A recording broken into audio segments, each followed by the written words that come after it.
Ruthless Antifa goons tried to kill him, but journalist Andy Ngo says he will not back down or stop exposing the Marxist mob for what they are, a bunch of stinky, miserable cowards. Andy is one of the few reporters brave enough to cover Antifa, the left-wing organization that is hell-bent on destroying America as we know it.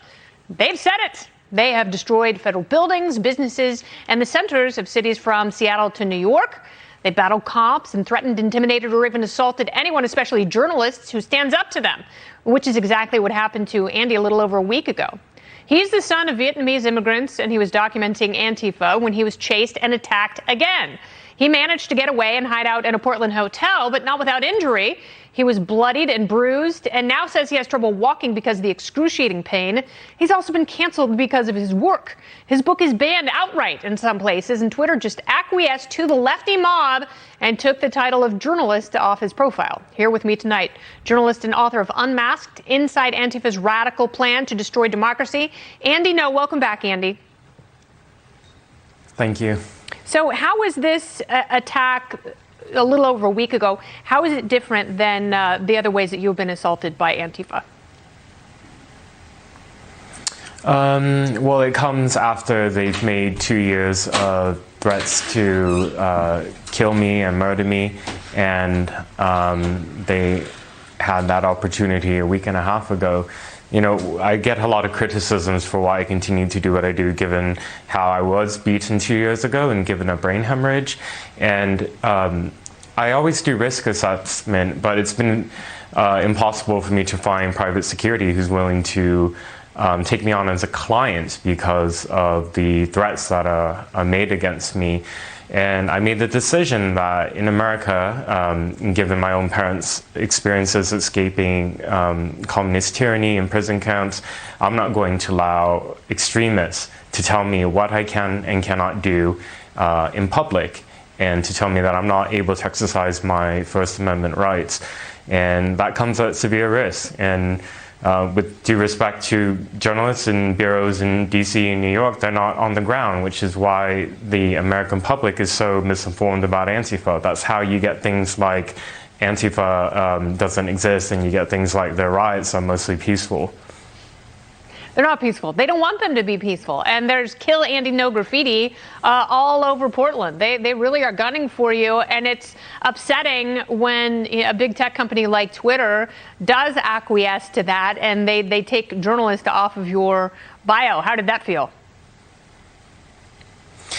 You know, what that shows me is that, again, my detractors in big tech and other peers in media, they want to take away the one thing that makes people on the left, right, and of any political persuasion sympathetic to me, which is that somebody who is a journalist in America should not be beaten and assaulted. And they want to take that sympathy away, so they don't want to give me the recognition as a journalist and instead cast me as some type of extremist provocateur or agitator. So why not have a proxy do the reporting for you? Why not have someone go into the mob who can blend in? Because they're obviously looking for you. And once they find you, they lose their minds. Have you talked to someone else about continuing to do the reporting that you'll write on, so you are not there on the ground in Portland risking your life?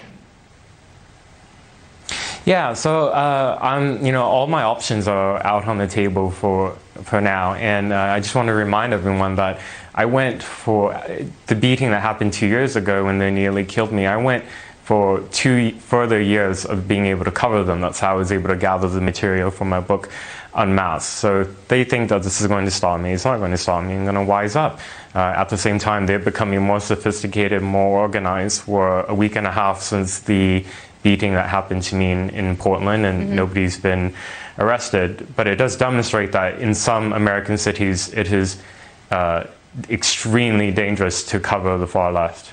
It is, and that is their point. They are going to terrorize journalists into submission so they don't cover them, so they don't ask questions, so they don't unmask what they're really doing and what they're telegraphing. It's pretty friggin' serious, and it seems like finally, at least a little bit, the DA in Multnomah County, where Portland is finally starting to charge people. I read your article in the New York Post saying that things in the last 2 weeks have finally shifted. What do you chalk that up to?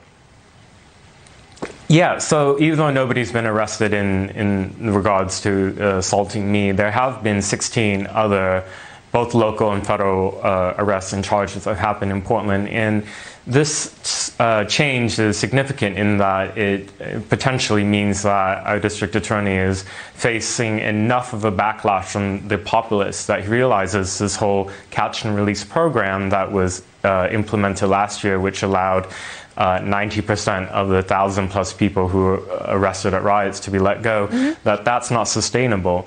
So, I mean, 16 people, and these charges are serious, by the way. It's not just breaking windows. These are things from felonious assault to people carrying, having explosives. Doesn't matter if it's just breaking windows. If you're breaking windows and if you're destroying federal property and if you're harming police officers and passersby, this is what Mike Schmidt, the DA in Portland, said. I think when you look historically at this nation, it's during these protests when we've gotten some of the changes that we are proudest of in our nation's history. And sometimes it took some property damage. It took more than just peaceful protests to get the government's attention. I'm very mindful of that.